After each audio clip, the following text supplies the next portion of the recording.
माफीतील घोळ रोखण्यासाठी मोठं पाऊल सरकारने उचललेलं आहे। शेतकऱ्यांसाठी महत्त्वाची आणि मोठी बातमी आपण बघतोय। फक्त आणि फक्त आधार कार्ड लिंकद्वारे कर्जमाफी मिळण्याची शक्यता आहे। शेतकऱ्यांना दोनदा कर्जमाफीचा फायदा होऊ नये यासाठी शेतकऱ्यांचं आधार कार्ड लिंक करण्यात येणार असल्याचं अजित पवार यांनी सांगितलंय।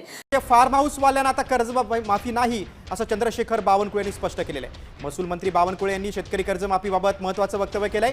सरकारकडून कर्जमाफीचा निर्णय घेतला जाईल, मात्र लेआउट वाल्यांना, फार्म हाऊस वाल्यांना आणि कर्ज काढून मर्सिडीज घेऊन फिरणाऱ्यांना कर्जमाफी मिळणार नाही असं बावनकुळे यांनी स्पष्ट केलंय।